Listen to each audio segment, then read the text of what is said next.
Yo YouTube, what's going on? It's HIGHMMA, and today we are back to discuss the top 2 fighters in every single UFC weight class of all time.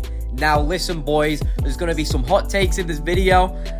We're not living in fucking peaches and creamville, man. I'm just delivering the hard truth. So without any further ado, let's get straight into this shit, starting with Flyweight. Now, my top 2 fighters in Flyweight of all time are Alexandre Pantoja and Demetrius Mighty Mouse Johnson. Now, something I want to make a note of is Davidson Figueiredo was just behind Pantoja, but I think Pantoja's resume just clears. You know, he's beat Royval twice. He's beaten Moreno 3 times. He's beaten Manel Kape. He's beaten Steve Erceg. He's cleaning out his division and he looks really good right now. Now, that being said, don't forget that back in the day, Figueiredo actually did beat him, but that's what makes him have the number 2 spot. As well as the fact that he can make himself look very beatable and leave himself very open in certain situations in his fights in ways that Prime DJ just was not doing.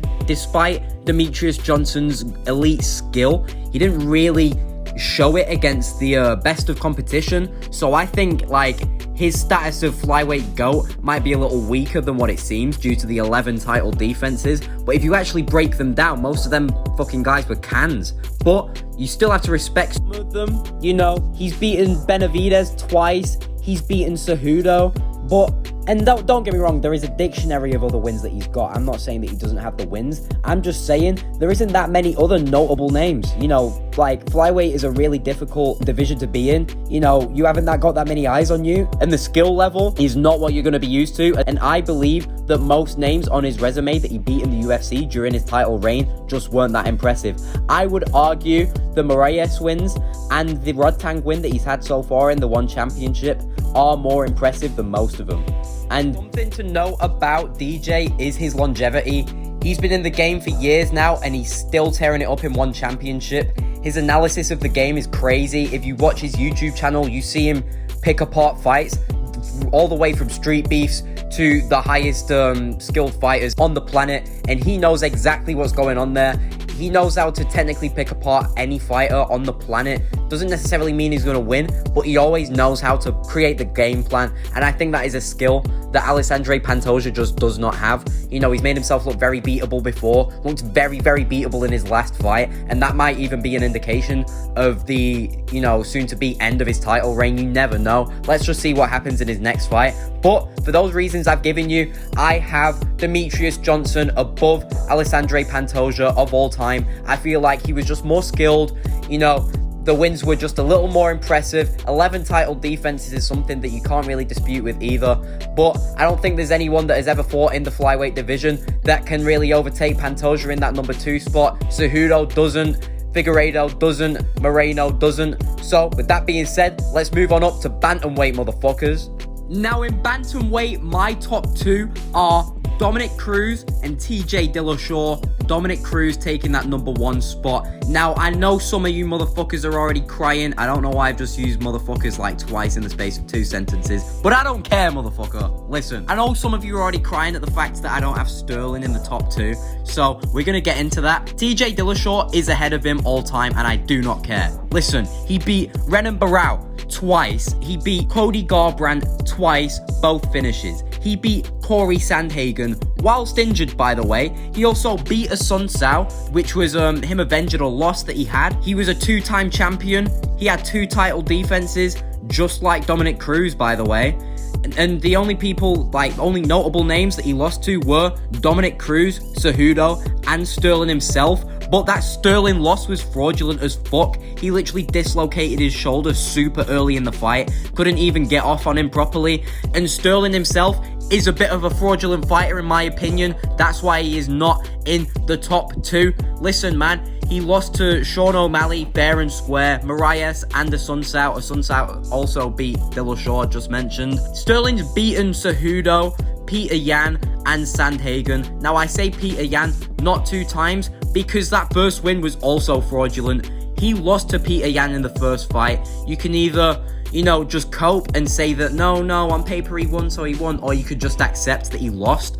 Now, for those reasons, Sterling's not in the top 3. So let's get off of that subject and focus on the GOAT of Bantamweight, Dominic Cruz. This guy beat Benavidez twice. He beat Uriah Faber twice. He beat the GOAT of Flyweight, Mighty Mouse. Now, he's only really looked beatable on the back end of his career, other than when he got beaten by Cody Garbrandt, which was an absolute masterclass, which does kind of smudge his legacy a little bit, in my opinion, because he's not holding on to that GOAT status with like a tight grip. You know, I feel like he could get overtaken by Sean O'Malley within a year, honestly. But you still do have to look at his skill. He had some of the best footwork that the bantamweight division, and the UFC for that matter, has ever seen. And on that same card, TJ Dillashaw had some crazy power for bantamweight. I know he was juiced to the gills, but still, he had some crazy aggression, always coming with crazy skill, some intense head kicks, combos. Look at the way that he did Cody Garbrandt twice. I know people say Cody was never that good, but that Dominic Cruz fight proves that he had that elite skill still. You know, he just kind of had that bad chin, and then he kind of went on a skid. But I think those 2 wins that TJ Dillashaw had over him were legitimate and did give him a little boost up there to that number 2 spot. So for those reasons, that's my top 2 for bantamweight. Let's not fuck around. Let's get straight into featherweight. Okay, my top 2 for featherweight is Max Holloway and Alexander Volkanovski. I know what you're thinking. Why isn't Jose Aldo here? Allow me to explain before the tears start running down your face. Volkanovski fought better competition than Jose Aldo did, and he beat Jose Aldo. So has Max Holloway, and he's also beaten Jose Aldo twice, if I'm not wrong.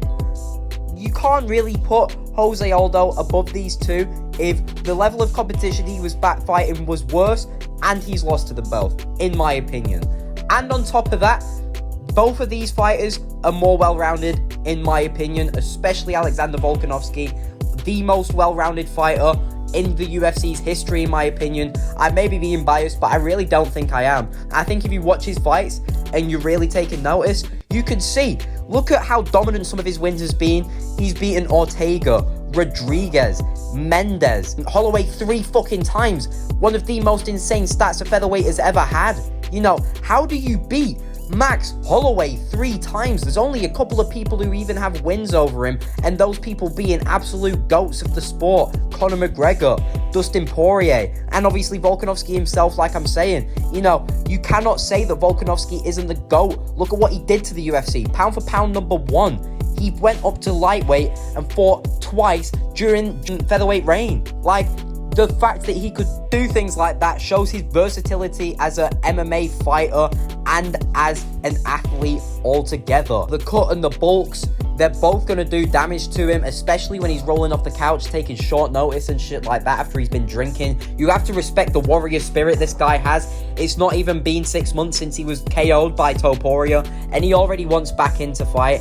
I respect him immensely, and for all of these reasons, he is the GOAT of featherweight for me, and the fact that he beat Aldo just really slots him above. And I do not rate most of the wins that Aldo has, and I will get into them in a minute. Allow me to speak about Max Holloway first. Now, very similar to Volkanovski, Holloway has one of the most OP resumes in the UFC's history. He's got Edgar, TKZ, Ortega, Rodriguez, Allen. The list goes on. I can't even think off the top of my head. There's that many fucking names, man. He looks amazing. And like Volkanovski, he's very versatile. Literally just went and KO'd Gaethje at lightweight. He's taken short notice fights before. He's dominated people and took them to decision. He's knocked people out. He's never been finished. He's never even been knocked down on paper. These are the things that put him above Aldo, in my opinion. And something to note about Aldo is he took way too many losses whilst he was still in his prime. I feel like after the Conor McGregor knockout, people started acting as if Aldo had just dropped out of his prime. But no, he was still very much in his prime, and he was for a good few years. You know, he was only 29 when he lost to Conor, and he was still in his prime against Volkanovski, in my opinion. He was only in his early 30s. I think the reason why Jose Aldo started falling off in featherweight is purely just because he couldn't keep up with the increase in skill of the rest of the division. That's why he lost to Conor McGregor, someone more skillful than him. He lost to Max Holloway, someone more skillful than him, and why he lost to Alex Volkanovski, someone more skillful than him. That's why eventually he moved down to Bantamweight, where he did see success in the later areas of his career to this day. He only lost to some of the best fighters in that division. In Merab, the #1 contender. In Peter Yan, the best striker in the division other than Sean O'Malley. And he beat Marlon Vera, the last guy who challenged for the Bantamweight title. He beat Munoz, Font, Martinez very recently at age 38. It is super impressive. And his win streak at Featherweight was impressive. He beat Mendez twice, TKZ, Edgar, Faber. But the thing to remember about it is, other than those couple of names that I've just given you, there were no other elite wins. And it is kind of a stretch to say that someone like Edgar or Mendez is an elite win when you look at how skilled fighters are today, when you look at how skilled the competition of Alexander Volkanovski and Max Holloway has been. So for those reasons, he is not in the top 2. Let's move on to lightweight. Next up, we're discussing lightweight, and my top 2 for lightweight are Islam Makhachev and Khabib Nurmagomedov. Now, I'm going to just come right out and say it. I think Islam Makhachev is better than Khabib.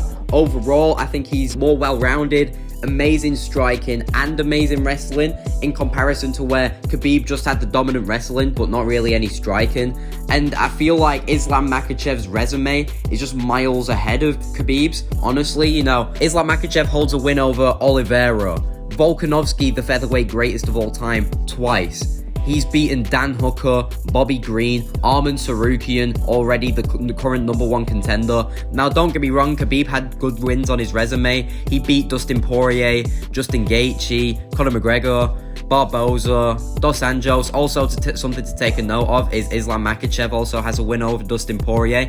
And Islam Makhachev's win over Oliveira is very impressive when you consider the fact that Oliveira has beaten Justin Gaethje and Dustin Poirier, which are like 2 of the most impressive wins on Khabib's resume. So come on, let's not play around here. Let's just accept it that Islam is better than Khabib. And if you're still saying Khabib is the lightweight GOAT, you are nostalgia blinded. Islam is way more well-rounded, and if they fought prime for prime, Islam would win.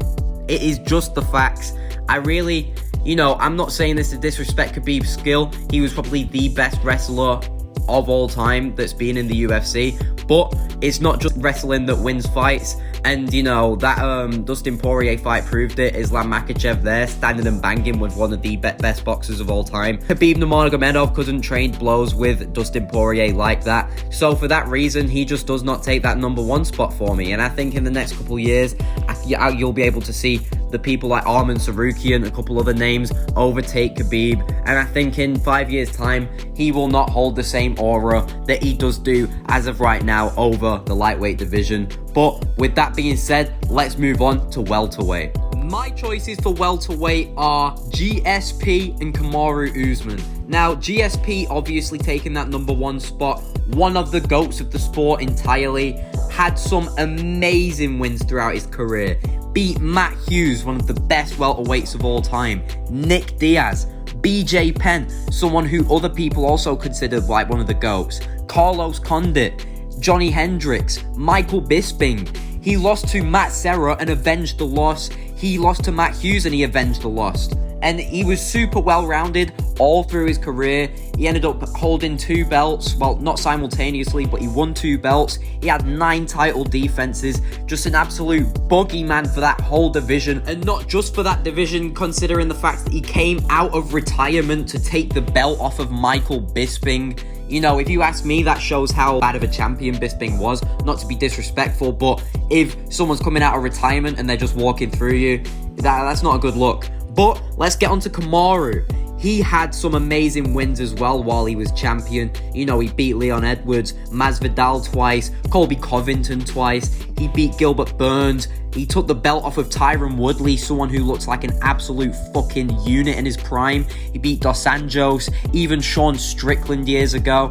And he's not had that many losses in his career. He has only lost to Edwards, and he's lost to him twice, and he's lost to Khamzat. And that's basically it.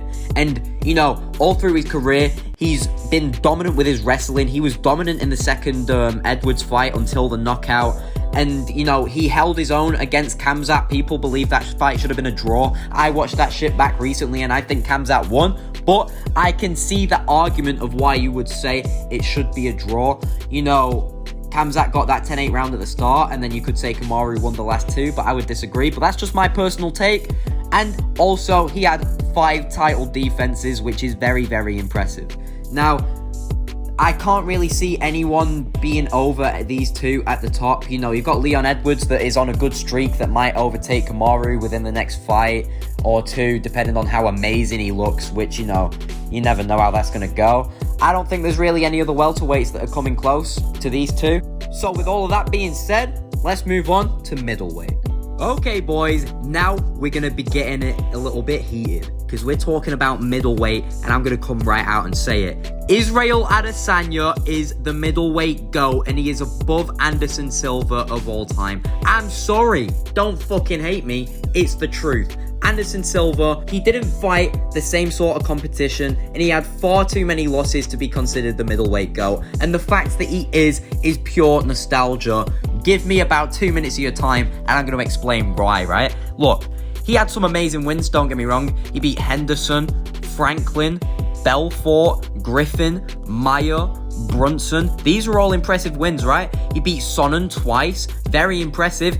But don't forget that first fight, he got the flukiest finish ever. Sonnen was on his way to be winning that. Now you get into the losses, bro. He's lost to Israel Adesanya, Michael Bisping, easily the worst champion of all time, Uriah Hall, a fighter that had insane potential, but then kind of dropped off, and he fought the dropped off version of Hall.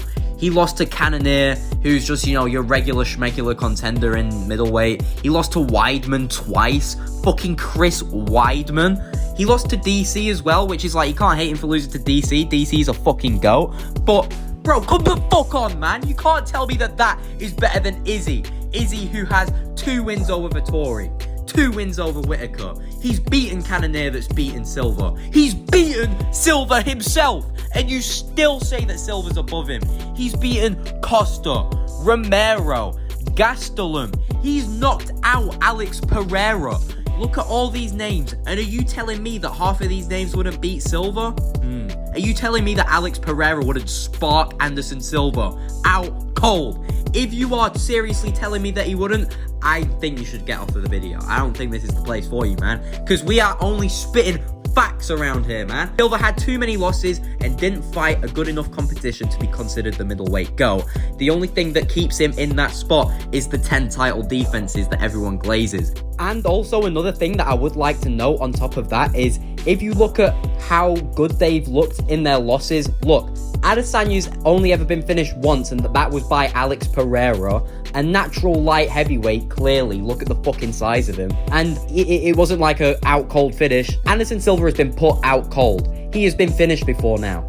We need to stop giving him too much respect, because I love Anderson Silva. I grew up watching Anderson Silva fights, but I have also grown up and watched Israel Adesanya fights, and I know who is better of all time, and it is Israel Adesanya. So for those reasons that I have just given you people, I am saying Israel Adesanya is above Anderson Silva. Look, Jan Blachowicz fight didn't get finished. Sean Strickland fight, I argue he took 2 rounds off of Strickland. Now, I'm not saying that he didn't get schooled, I'm saying he took 2 fucking rounds. And, you know, the Pereira fight, like I said. Anderson Silva, too many losses. I'm saying he's not the middleweight GOAT. He is very much number 2 though. And Robert Whitaker, who I consider the 3rd greatest middleweight of all time, does not come close to him. But with all that being said, let's move on to light heavyweight. Okay, now we're on to light heavyweight, and my choices are John Bones Jones and Alex Poatan Pereira. Now, I know a couple of people are going to be saying, where's DC? For me, I've got Pereira just above DC in terms of who takes that number 2 spot. It is dangerously close, but I just think the dominance of Pereira compared to, you know, the fact that, not that Cormier has a lot of losses at light heavyweight. The second John Jones loss literally got overturned. But, you know, Alex Pereira looks unstoppable at light heavyweight. I don't think there's a single contender that could beat him right now. If they match up him with Ankalaev instead of him going up to heavyweight next, I would see him beating Ankalaev, and if they matched him up with anyone else after that, I would see him beating them as well. If he does get that Ankalaev win, I think everyone else will also start saying that he is above DC. You know, just look at the way that he beat Yan, who was that current champion. He's knocked out Yuri Prohaska twice. He's knocked out Hill. People don't make it far in fights with this guy, bro. Look at what happened to Strickland. And even if it does go later in the fight, there is the chance that he's still going to finish you. Look at the first Israel Adesanya fight. And Jan Blachowicz is like one of the only guys to not get finished by him in the UFC. And then you look at Cormier, don't get me wrong, he's got some good wins. He's beaten Henderson, Rumble Johnson, Anderson Silva, Ozdemir, but is he doing it with the same kind of dominance as Pereira, where he's just knocking everybody out? He didn't. And, you know, for me, that just puts Pereira above him. I understand if Cormier's above for you, but let's talk a little bit about John Jones, because the gap between him and Pereira is crazy. Now, they're both double weight champions. You know, Pereira's had 2 or 3 title defenses, I think now. Yeah, that's cute. John Jones has 13, bro. He beat Rampage Jackson, Lyoto Machida, Rashad Evans, Vitor Belfort, Chael Sonnen, Gustafsson twice, Glover Teixeira, DC twice, even though one of the fights got overturned, fair enough. But you cannot argue with that resume. And then you look, he's been able to go up late in his career and finish Cyril Gahn. Amazing. One of the most complete fighters of all time. Some of the best grappling, elbows, knees, understanding of the game, distance control, fight IQ through the roof. Obviously never really been the best boxer or anything like that, but it does not matter because it has never affected him. Quite literally undefeated now that they've switched over the rules on 12-6 elbows, which is very good for him. They might overturn the Hamill loss. So there's not much more I could say, man. I mean, you look at, you know, the title defenses of Pereira. They don't match up to John. No one touches John in light heavyweight, and they won't ever, I don't think. So for those reasons, he's taking number 1. And for the reasons I explained with Pereira, he takes number 2. I really don't see an argument where you could say even Cormier would beat Pereira prime for prime. I think Pereira would finish Cormier if they both fought in their primes. Now, with all that being said, let's get on to the final division of this video, heavyweight. Okay, boys, now finishing up the video, we're ending off with heavyweight, and my 2 choices are Francis Ngannou and Stipe Miocic. Miocic taking that number 1 spot and Ngannou in number 2. Look at Ngannou's resume. I know a couple people are going to be surprised he's in number 1. I personally am not. It was an easy choice for me. He's beaten Overeem, Arlovsky, Blades, who's like a high current contender, Velasquez, who's considered one of the greatest heavyweights of all time, JDS, Rosenstruik, also a current contender, Cyril Gahn, another current contender. Remember, most of these wins are all brutal finishes. He's beaten Miocic, who's fighting for the belt next. His only 2 really noticeable losses in the UFC were Lewis and the loss to Miocic, and that Derek Lewis fight was like, you know, it could have gone either way. It was that boring. He had 1 title defense that does hold him back a little bit, but the names he's beaten gives him that number 2 spot, I would say, and holding a win over Miocic does get him really high up there as well. Now, let's get on to Miocic though, because his resume is just that bit better, that just gets him that bit more ahead of Ngannou. He's beaten Cormier twice, he's beaten Ngannou himself, he's beaten JDS, he's beaten Overeem, he's beaten Verdum, he's beaten Arlovsky, he's beaten Hunt. Now, he's lost to Cormier, Ngannou, and JDS. There is noticeable losses. Obviously, there is other ones. But he had 4 title defenses, which is super impressive, especially for a heavyweight, because that is such an unpredictable division. You could go from being one of the most hyped up prospects on an amazing streak to 2 losses out of nowhere, and you're like wondering what the fuck happened. Look at people like Tuivasa, you know what I'm saying? So the fact that he had that kind of longevity in heavyweight is very impressive.